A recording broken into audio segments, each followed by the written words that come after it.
യേശുവെ പോലെ ആകുവാൻ be like Jesus. Weekly devotional തോട്ട്സിലേക്ക് സ്വാഗതം. ഓരോ ഗ്രൂപ്പിനും ഓരോ പ്രത്യേകതകളുണ്ട്.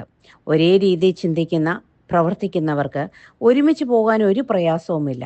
എന്നാൽ അക്കൂട്ടത്തിൽ ഒരാൾ ഒരു സുപ്രഭാതത്തിൽ ഇതിൽ നിന്നൊക്കെ മാറി നിന്നാൽ പിന്നെ അന്ന് വരെ ചേർത്ത് നിർത്തിയിരുന്നവർ, തോളിൽ കൈയിട്ട് നടന്നവർ പിറുപിറുക്കുകയും ദേഷ്യപ്പെടുത്തുകയും കുറ്റപ്പെടുത്തുകയും ഉപദ്രവിക്കുകയും ചെയ്യും എന്നതിൽ സംശയമില്ല. അപ്പോസ്തല പ്രവൃത്തികൾ 9 അധ്യായം 19 മുതൽ 25 വരെ വായിക്കുമ്പോൾ ശൗൽ എന്ന ഉപദ്രവകാരി യേശുവിനെ അറിഞ്ഞതിന് ശേഷം തനിക്കുണ്ടായ അനുഭവങ്ങളെപ്പറ്റി വിവരിക്കുന്നു.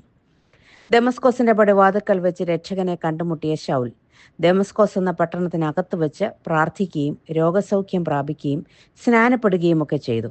തുടർന്ന് ശൗൽ ശിഷ്യന്മാരോടുകൂടെ കുറെ നാൾ പാർത്തു. ഇന്ന് വരെ താൻ ഉപദ്രവിച്ച കൂട്ടരോടൊപ്പം ഒരേ പായിലിരുന്ന് ആരാധിച്ച് ഒരേ ആഹാരം കഴിച്ച് ഒരുമിച്ച് പ്രാർത്ഥിച്ച് ഉള്ള ഒരു കൂട്ടായ്മ. മാത്രവുമല്ല, യേശു തന്നെയാണ് ദൈവപുത്രനെന്ന് പള്ളികളിൽ അദ്ദേഹം പ്രസംഗിച്ചു. വ്യക്തമായൊരു കാഴ്ചപ്പാട് ആത്മീയതയിലും ശാരീരികമായൊരു സൗഖ്യവും പ്രാപിച്ച ശൗൽ അത് തന്നെ പ്രസംഗിച്ചു. ശൗലിന് കിട്ടിയ ഏറ്റവും വലിയ വെളിപ്പാട് യേശു ദൈവപുത്രൻ തന്നെയാണ് എന്നതാണ്. ശൗലിന്റെ പ്രസംഗം കേട്ട് ജനം വിസ്മയിച്ചു. ഇന്ന് വരെ ഈ മാർഗക്കാരെ ഭൂമിയിൽ നിന്ന് തുടച്ചു നീക്കാൻ മുൻപന്തിയിൽ നിന്നവൻ ഇപ്പോൾ ഇതാ അതേ യേശുവിനെക്കുറിച്ച് പ്രസംഗിക്കുന്നു. അവർക്ക് വിശ്വസിപ്പാൻ കഴിഞ്ഞില്ല. എന്നാൽ ശൗൽ തൻ്റെ പ്രസംഗം തുടർന്നു. തീപ്പൊരി പോലെ വിശ്വാസം അവനിൽ ആളിക്കത്തി. ശൗൽ മേൽക്കുമേൽ ശക്തി പ്രാപിച്ചു എന്ന് വാക്യം 22 പറയുന്നു. ദമസ്കോസിൽ താമസിക്കുന്ന യഹൂദന്മാർക്ക് എതിർ പറയാൻ കഴിയാതെ വണ്ണം യേശു തന്നെയാണ് മശിഹ എന്ന് അവർക്ക് തിരുവചനങ്ങളാൽ തെളിയിച്ചു കൊടുത്തു ശൗൽ. 2 കൊരിന്തി 11 അധ്യായം 32-33 വാക്യത്തിൽ വായിക്കുമ്പോൾ ഇങ്ങനെ എഴുതിയിരിക്കുന്നു: ദമസ്കോസിലെ അരേത രാജാവിൻ്റെ നാട് വഴി എന്നെ പിടിപ്പാൻ ഇച്ഛിച്ചു. ദമസ്കോസ് പട്ടണത്തെ കാവൽ വെച്ച് കാത്തു.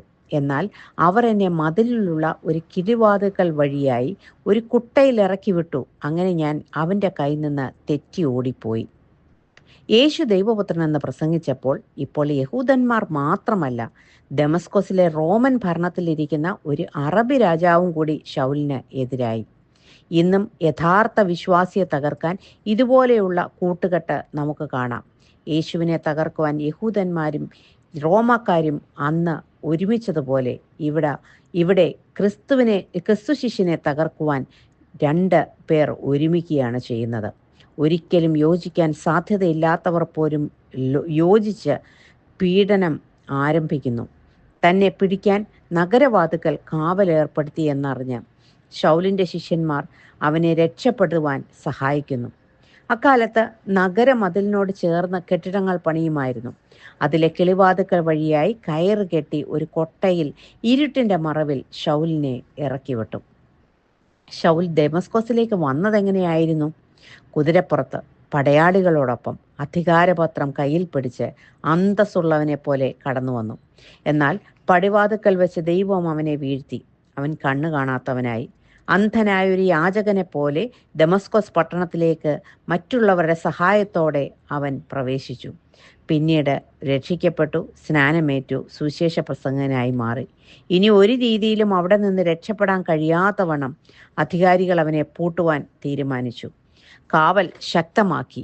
തൻ്റെ ശക്തി പ്രകടിപ്പിക്കാൻ ക്രിസ്ത്യാനികളെ ചങ്ങല കൊണ്ട് വലിച്ചിഴച്ച് പീഡിപ്പിച്ചു കൊല്ലാൻ വന്ന ശൗൽ ഇപ്പോൾ ഇതാ ഒരു കുറ്റവാളിയെപ്പോലെ പട്ടണത്തിൽ നിന്ന് രക്ഷപ്പെടുകയാണ് ചെയ്യുന്നത്. ഒരു ക്രിസ്ത്യാനിയായി തീർന്നാൽ ഇവിടെയും വരുവാനുള്ള ലോകത്തിലും നിങ്ങൾ അനുഗ്രഹിക്കപ്പെടും. എന്നാൽ ക്രിസ്ത്യാനിയായി ജീവിക്കുന്നത് അത്ര എളുപ്പമല്ല. നിരുത്സാഹപ്പെടുത്തുന്ന, താഴ്ത്തുന്ന, കളിയാക്കുന്ന പലരും നമുക്ക് ചുറ്റും എപ്പോഴും ഉണ്ടാകാം. എനിക്കിങ്ങനെ ഒന്നുമില്ല എന്ന് ഒരു വ്യക്തി പറഞ്ഞാൽ അതിനർത്ഥം നിങ്ങൾ വാസ്തവത്തിൽ ഒരു ക്രിസ്ത്യാനി അല്ല എന്നത് തന്നെ. ലോകത്തിന് എപ്പോഴും പോരാട്ടം ഒരു ക്രിസ്ത്യാനിയോടുണ്ട്. എന്നാൽ ക്രിസ്ത്യാനി ലോകത്തോടൊപ്പം ചേർന്ന് ലോകക്കാരോട് കൂടെ ആയിത്തീർന്നാൽ പിന്നെ എന്തിന് ലോകം പോരെടുക്കണം? ആഴ്ചകൾക്ക് മുമ്പ് സ്തേഫാനോസിന്റെ പ്രസംഗം കേട്ടവനായിരുന്നു ഈ ശൗൽ.